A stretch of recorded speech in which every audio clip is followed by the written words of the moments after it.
All right, show of hands. How many March Madness fans here in the room today? March Madness fans? Fantastic, fantastic. I myself am not a college basketball fan. I never watched throughout the entire year, but something about March Madness, you can't not watch.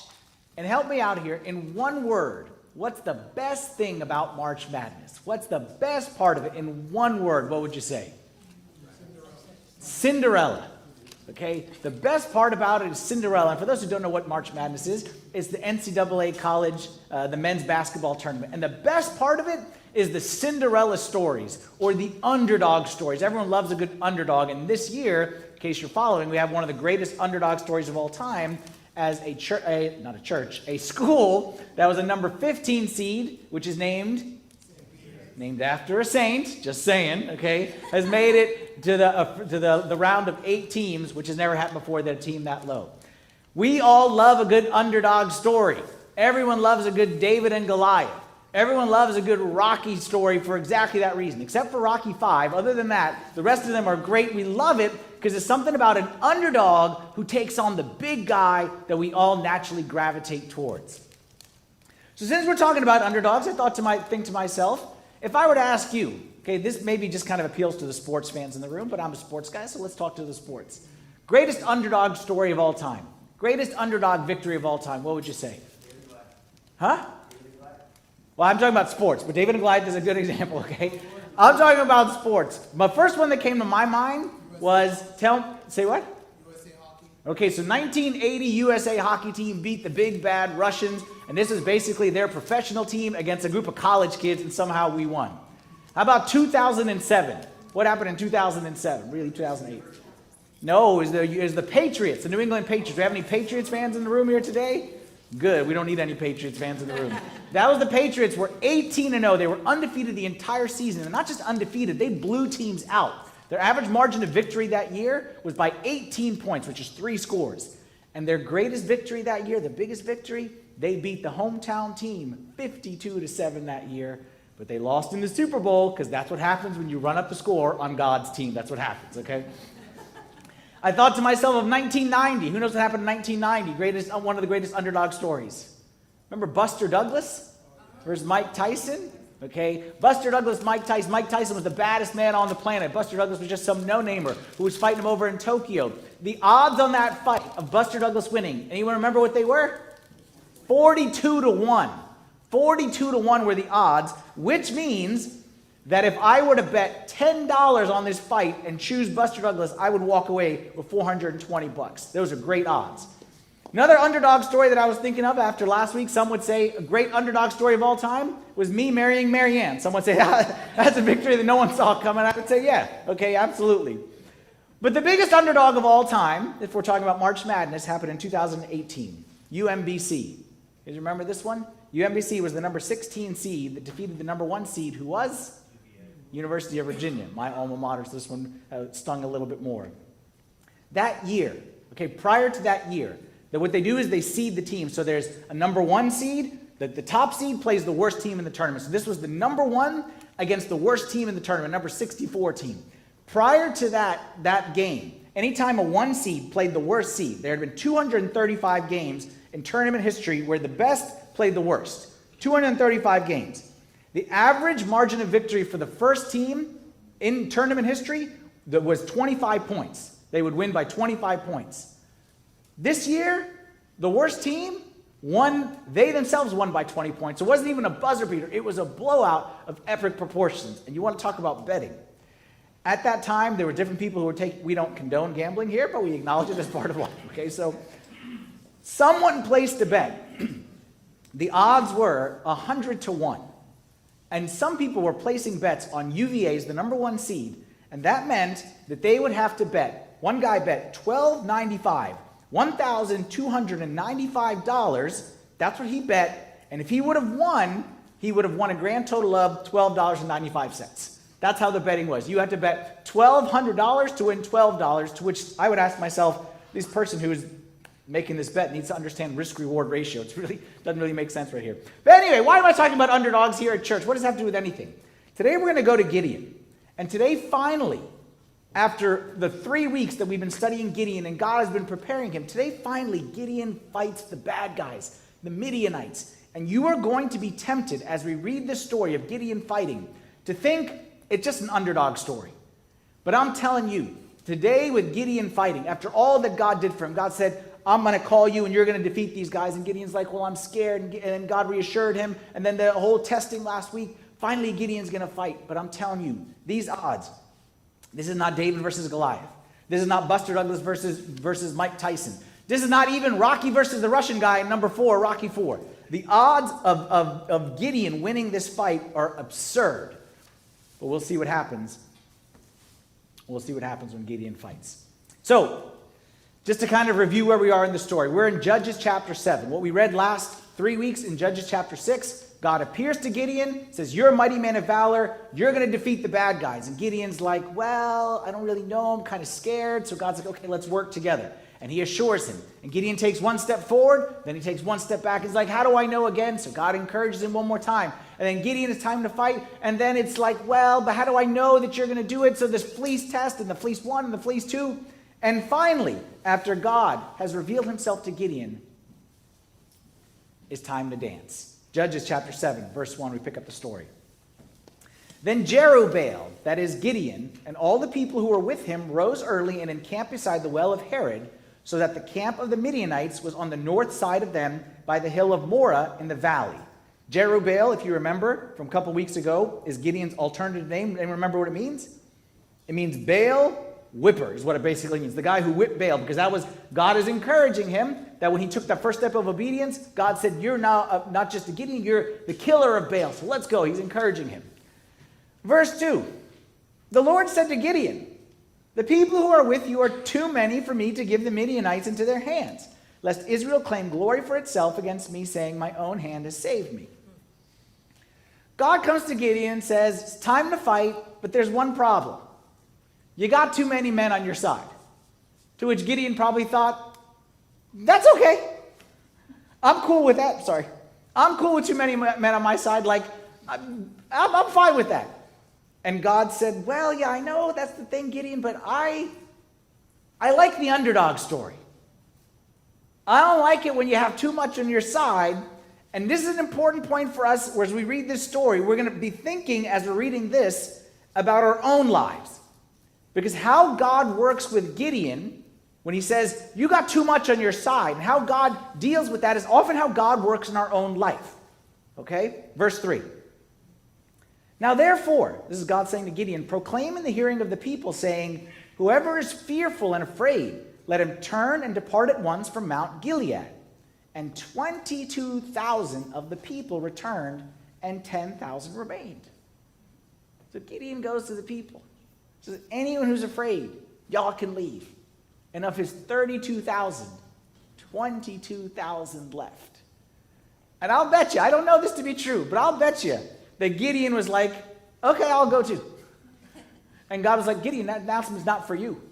But I bet you Gideon inside was like, maybe. Gideon's army, which was already outnumbered, went from 32 down to 10,000. And while that seems like there's no way, like it went from 32 down to 10, a third of it cut, and you're thinking to yourself, this is going to be impossible for Gideon to win. I tell you, we ain't even started yet.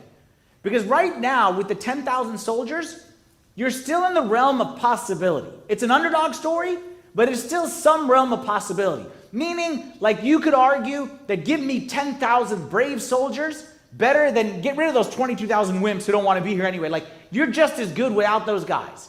You could argue that. But then the next verse goes from the challenging to the difficult to the absolutely absurd when it comes to the odds. Verse 4. The Lord said to Gideon, the people are still too many. Bring them down to the water, and I will test them for you there. So he brought the people down to the water.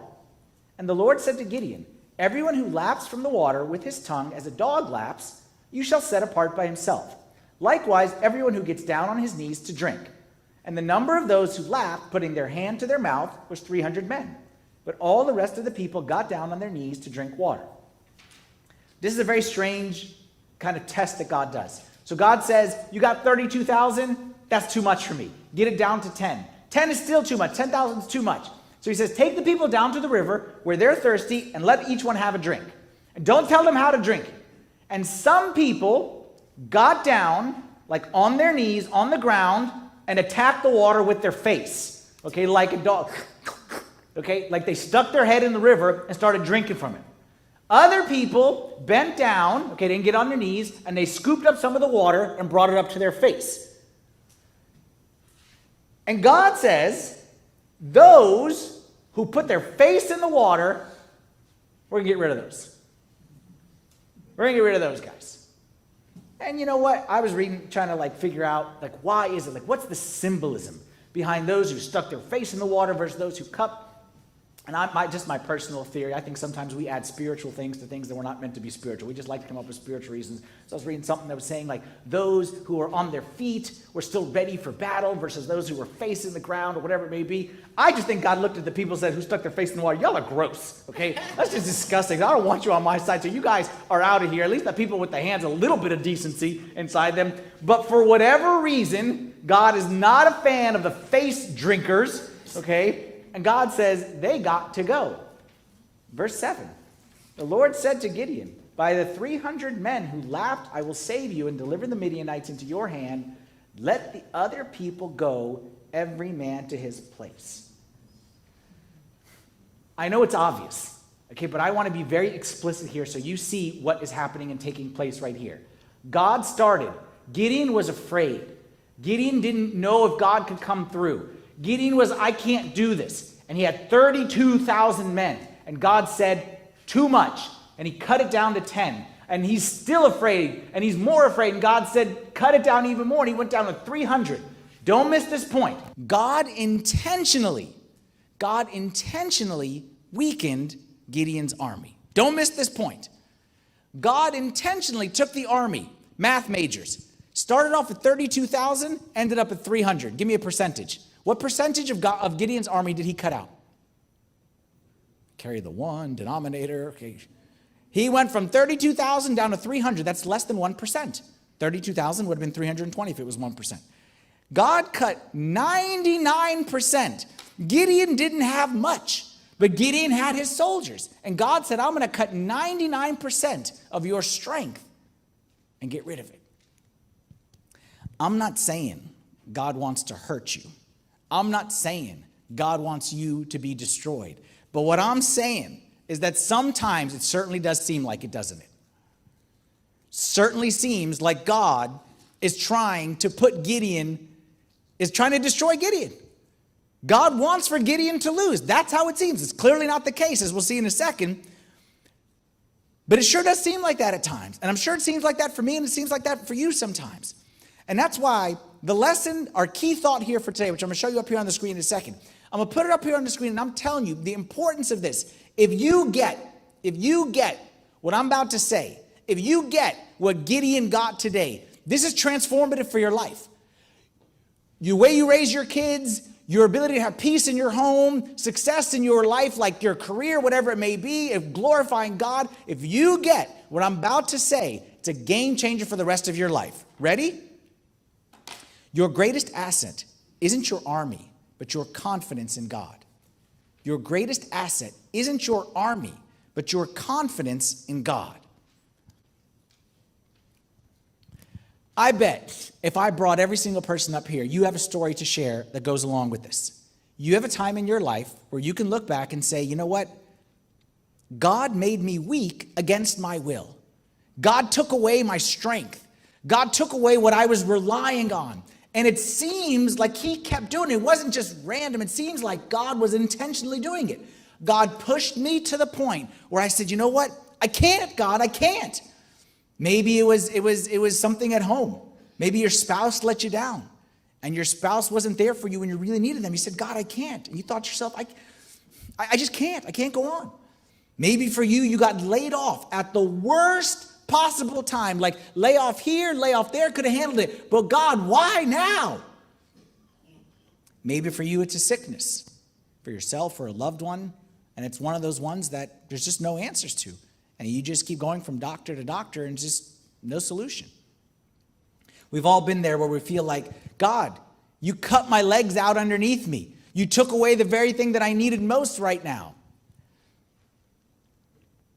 And you've asked yourself the question, how am I going to survive?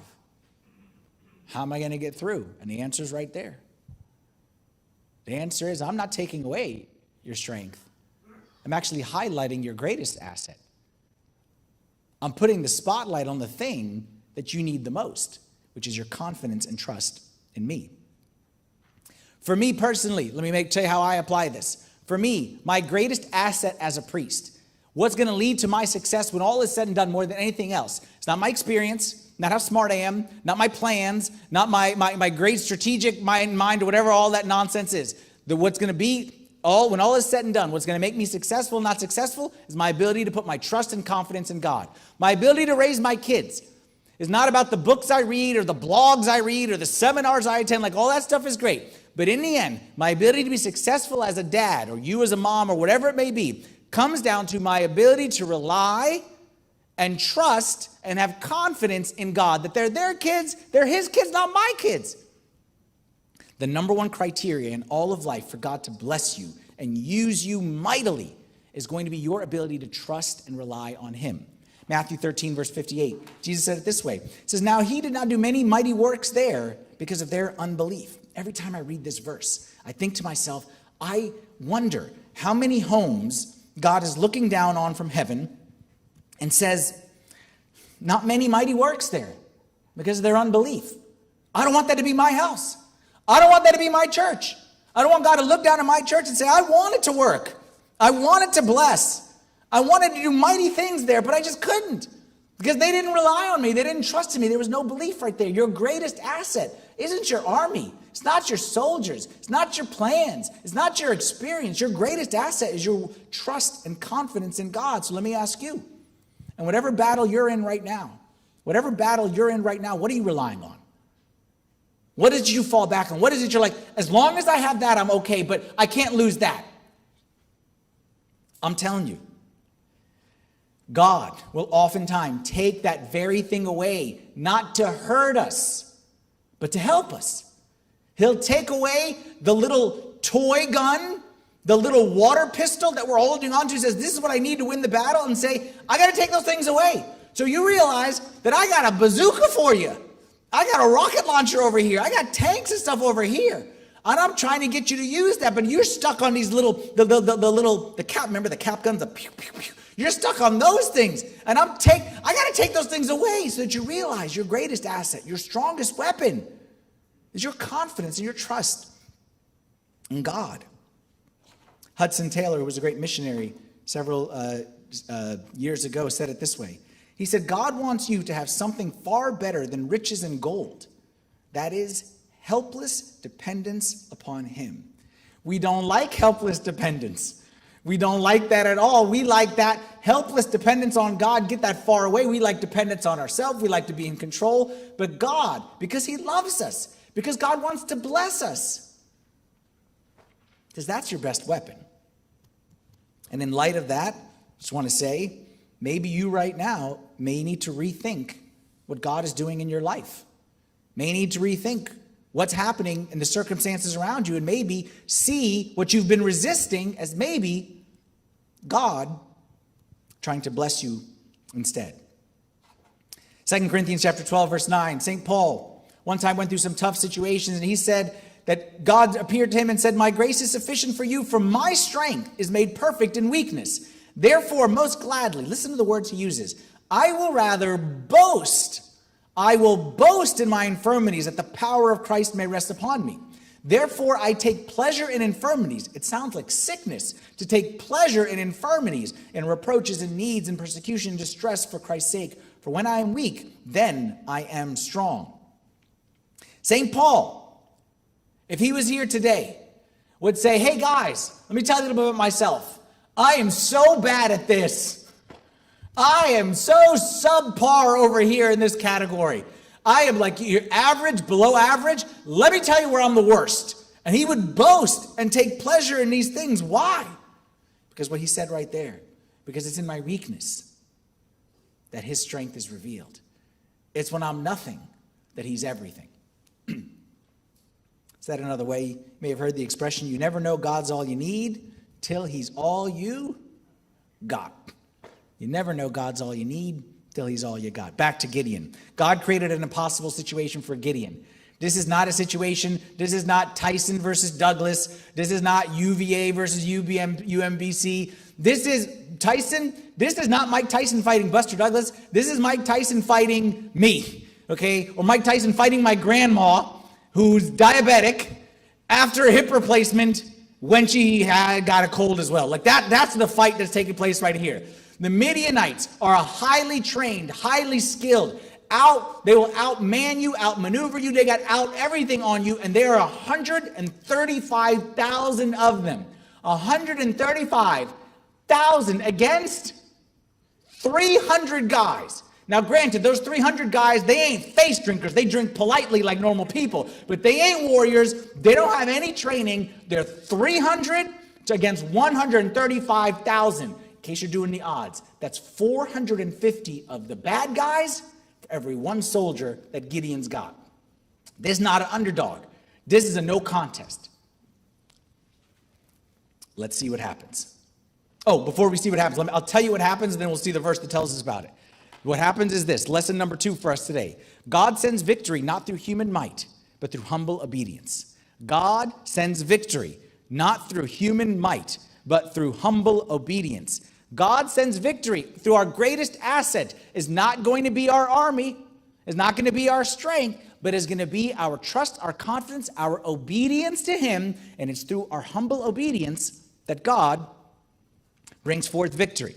Let's go back to Gideon.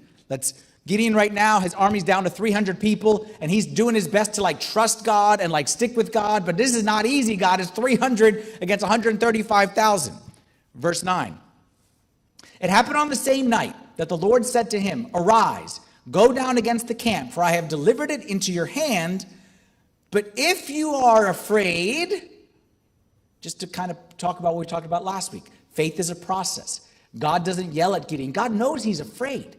And God knows that we're afraid. And God makes room for our fear and says, don't worry, I get it. I know you're afraid. And he's going to now meet him where he is again, but nudge him to go a little bit further. He says, if you're afraid, go down. If you're afraid to go down to the camp with Purah, your servant, and you shall hear what they say. And afterward, your hand shall be strengthened to go down against the camp. God meets him where he is, offers him some assurance. Says, if you're afraid to go down into the camp, I want you to go down into the camp. See how God works? I understand you're afraid to go down into the camp, and I'm going to strengthen you by you going down into the camp. To which Gideon is thinking, okay, I agree that's one way, but God, maybe we can do that whole strengthening thing here. The world is, after the pandemic, we learned you can just do it virtual. Let's do it virtual. Why commute all the way down there? Just whatever lesson you're going to give me, just kind of give it to me over here. Or let's bring the fleece back. Let's do the fleece thing again, okay? Let's make it into a hat or something like that. There's many options of God, how you want to assure me. Let's go away from the whole go down into the camp thing. To which God says, I hear you. I see exactly what you're saying. And the solution for your fear of the enemy is to go into enemy territory. And to go so far into enemy territory that you can hear their conversations. So not just from the top of the hill, but God's going to send him deep, deep, deep into enemy territory. Without any army, without any soldiers, without any tanks, but with one thing. Just take this one thing with you. Take humble obedience. Take the obedience. Trust me. Take the obedience with you. It'll do you better than the weapons. Take the obedience with you. He obeys. Verse 12. Now the Midianites and Amalekites and all the people of the east were lying in the valley as numerous as locusts, and their camels were without number, and as the sand by the seashore in the multitude. It is not starting off very good. He enters in and he's thinking to himself, okay, God, I'm going to take this humble step of obedience, and I'm sure when I go there, I'm going to find them all dead. or I'm sure I'm going to find that they've all, disappeared somewhere. And he actually found the exact opposite. They are as numerous as the locusts, the camels without number as the sand on the seashore. God, this isn't good. Verse 13. And when Gideon had come, there was a man telling a dream to his companion. He said, I have had a dream. To my surprise, a loaf of barley bread tumbled into the camp of Midian. It came to a tent and struck it so that it fell and overturned, and the tent collapsed.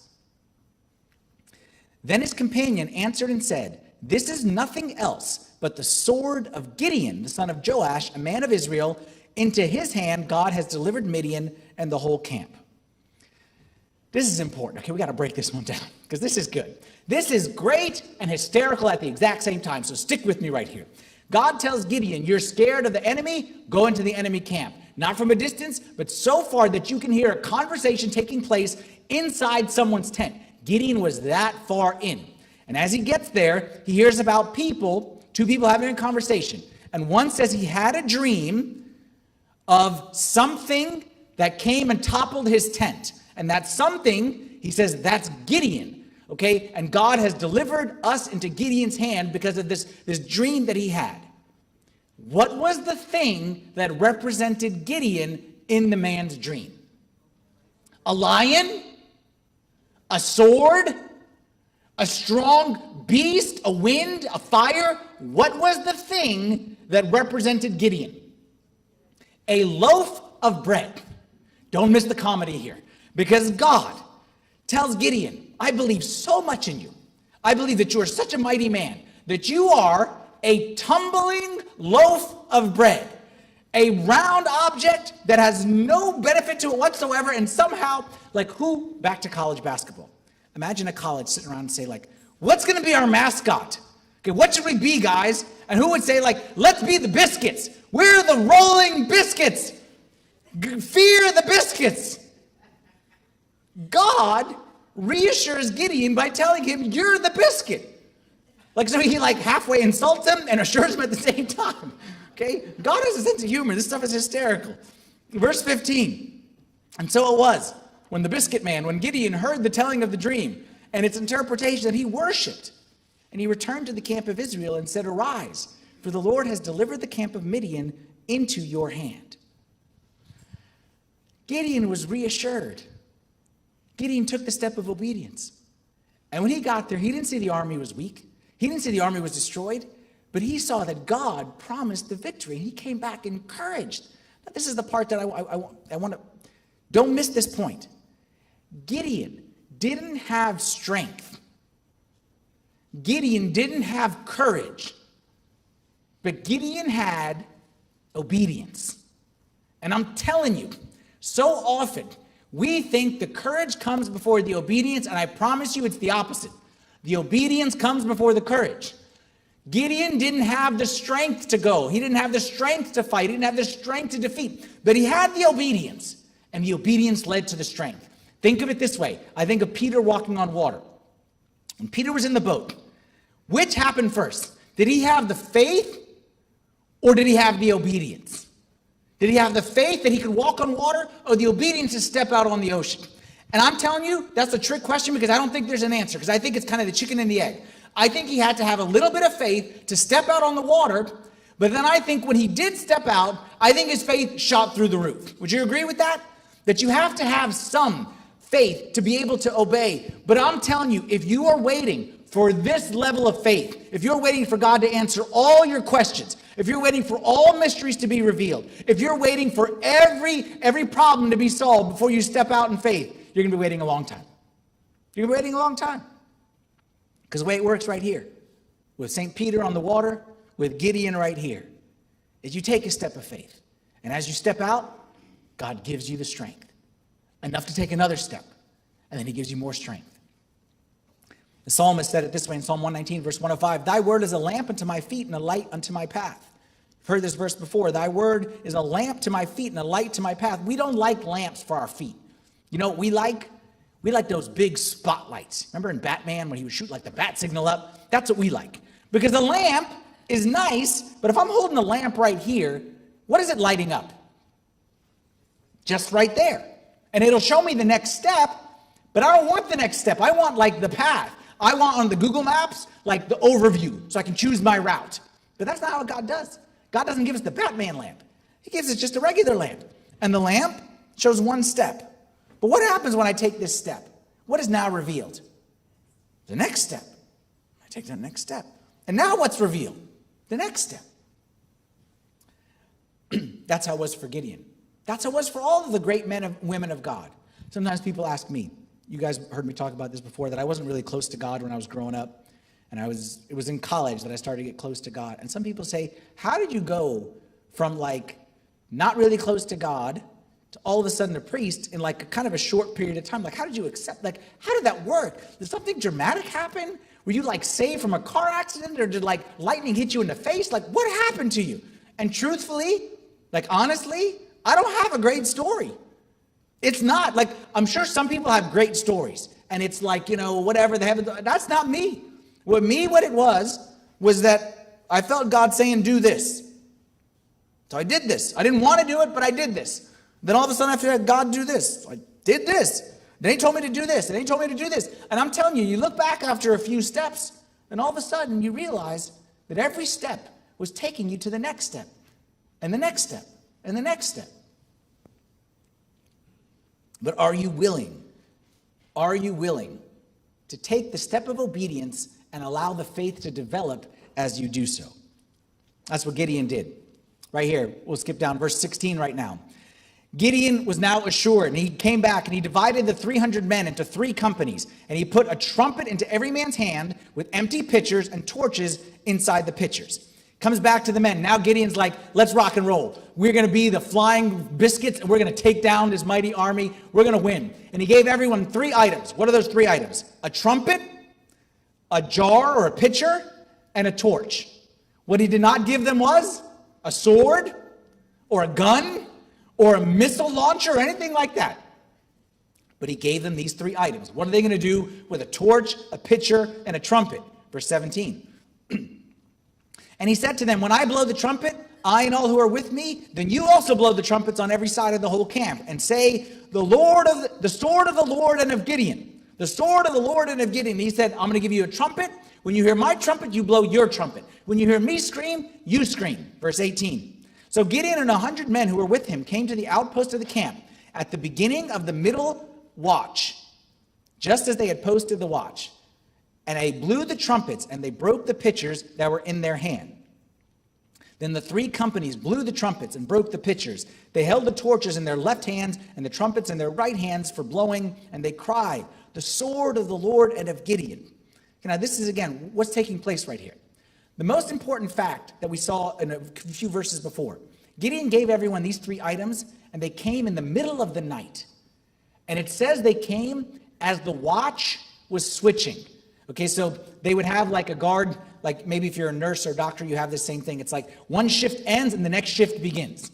So let's say, I don't know, the middle watch of the night is probably at 2 o'clock in the morning, 3 o'clock in the morning. So you had some guards who had been on duty for probably 10 hours, something like that, 12 hours, and now at 2 o'clock in the morning, they're going to switch to the next batch. So you have one batch who had been awake for a long time and they're exhausted. The next batch is groggy because they just woke up. They chose this exact time to come. Gideon told his 300 men to stand all around the city, not in battle formation. In battle formation, you're together, so you go together. Gideon had them circle the city, and they each held a trumpet, a lamp, and a pitcher. What do? First thing they do is they light the lamp. So the people look around, and their city is surrounded, as far as they can tell. They blow the trumpet.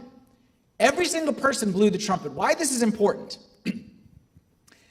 The trumpets and the shouting is not something that a 300-person army would ever do, because 300 people would want to sneak up on a larger army. When I'm blowing the trumpet, if I got enough for 300 trumpets, what that means is I got tons of swordsmen. I got tons of warriors. I got enough that I could have 300 spares who were doing nothing else but blowing a trumpet. So it made it sound like Gideon's army was much larger. In addition, they had the pitchers. Okay, or think of them like glass jars. And they smashed them. What do you think it would sound like if we were surrounded by people and everyone started smashing the glass jars? It would sound like a whole bunch of swords coming out of their sheaths. So they all of a sudden, they saw the lights, they heard the trumpets, and then all of a sudden they heard the smashing, and they're thinking to themselves, oh my goodness, there's thousands of soldiers here. There's a huge battalion surrounding us. And especially middle of the night, one half is tired, other half is groggy. And all of a sudden, the people went into a panic.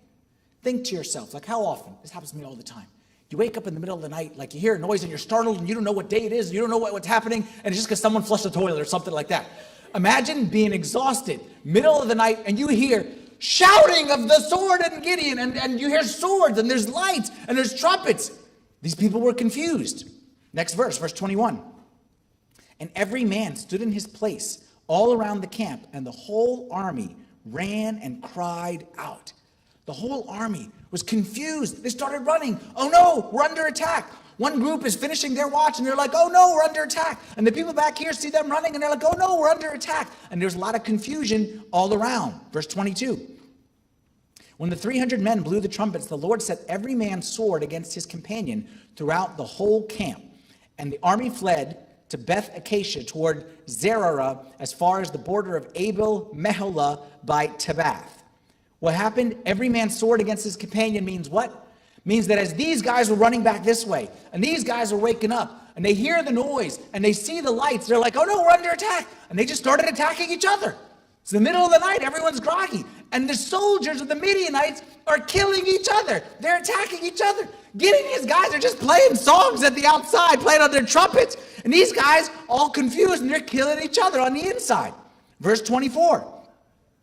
Then Gideon sent messengers throughout all the mountains of Ephraim, saying, come down against the Midianites and seize from them the watering places as far as Beth-barah and the Jordan. And they captured 2 princes of the Midianites, Oreb and Zeb. They killed Oreb at the rock of Oreb, obviously, and Zeb they killed at the winepress of Zeb. They pursued Midian and brought the heads of Oreb and Zeb to Gideon on the other side of the Jordan. And you say to yourself, not Douglas Tyson, not UBMC versus UVA, not the Patriots versus the Giants, not Father Anthony, Marianne. The greatest underdog story of all time, the greatest upset was 300 schmucks who didn't have a weapon in their hand defeated an army of 135,000. They killed 120,000 of them. They actually killed each other. 15,000 ran away. They got a trophy of 2 heads of princes, Oreb and Zeb, to commemorate this great victory. And all of it happened without one single casualty to the people of Israel.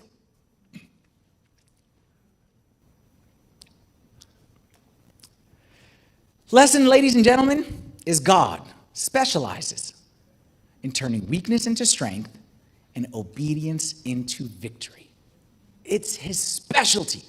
It's what he's been doing from the beginning of time, and he continues to do today, and Gideon today experienced that.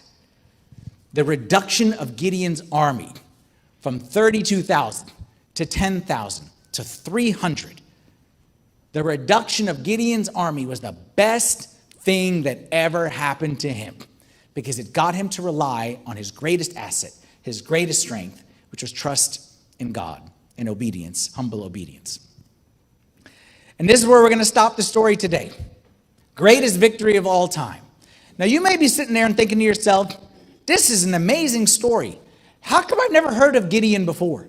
How come we don't talk about Gideon more often? How come Gideon isn't like the greatest person in the history of the world? Like Gideon, like come on, 450 to every one. How come? Well, the answer is, you'll find out next week, is that Gideon's story, I'll give you a sneak peek. Gideon's story actually ends very bad. Today is the highlight of Gideon. Next week is not. Next week we're going to see that Gideon, as the expression goes, started smelling himself a little bit. Got kind of proud of himself. Started reading the press releases about himself. And he started to get confident. Goes to his head. And what he started doing is using his power, because you can imagine now he's a hero, for personal gain and personal vendettas. And he actually even built an altar to an idol and got people to worship that idol. And the only reason I'm telling you this today, we're going to get into it next week, but the reason I tell you this today, because I want you to see the high point of Gideon's life was when he was at his weakest. And the best gift that God ever gave to Gideon was to take away his strength. And as soon as Gideon got his strength back, all went down the toilet from there.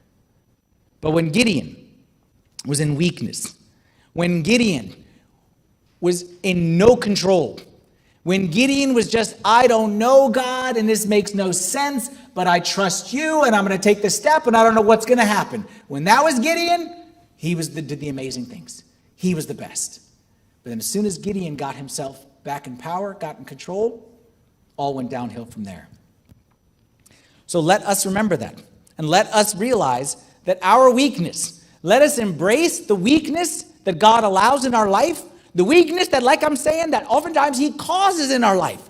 Let us embrace it as the power, the source of power, and the source of blessing that God wants it to be. I want to leave you with a verse and then one final thought. That verse is this. It actually came from our quiet time reading this past week if you were following along with the church readings. 2 Chronicles 20:15. Do not be afraid nor dismayed because of this great multitude, for the battle is not yours but God's. Always remind yourself, the battle is not yours but God's. The battle is not yours but God's. I'm not coming to God saying, God, I need your help. God, I need you. God is saying, I know the battle is mine. Don't you worry. I got it under control. You just obey. You just step out where I tell you to step out, and you trust that your greatest asset is your trust in me. And that when there's humble obedience on your end, there will always be victory and strength from my end. Because that's my specialty, is turning weakness to strength and obedience into victory. I heard it said that trusting God, what does it mean to trust God? We think of trusting God as a big rock that's so strong, and I trust God means I hold on to it, or I lean on it for support, or maybe I sit on it when I can't stand. It's a big rock that I'm leaning on for support. That's not trusting in God. Trusting in God, a better picture, is not a rock, but a rocket. Think of a rocket that launches through the space. Trusting God means hugging that rocket. And the difference is this, that when you're on that rocket, anything is possible. Incredible things, amazing things, but you got to be on the rocket. And you got to be 100%. You can't be halfway on the rock. You can on the rocket. On the rock, you can lean and not lean. You can sit and not sit. But when it comes to that rocket, the greatest power, your trust in God, your confidence in God, and when you're on that bad boy, just wait and see where it'll take you. Last thought. For those who are thinking to themselves, this is hard. It's hard. My situation, it's hard to trust God. Let me give you a logical, mathematical equation to make it simple and straightforward for you, because I'm not a faith guy, I'm a logic guy. And I'd say this. If I had nothing, but I had God, I got everything. And if I got everything, and I don't have God, I got nothing. So I'm Gideon. There's a massive army over there. I got no army, but I got God, I'll take my chances. Versus, give me the massive army, and give me the weapons, but no God, no thank you. I promise you, as Gideon learned today, you will never, ever regret taking your chances with God on your side with nothing else. For Gideon, best time in his life was when he had nothing but he had God.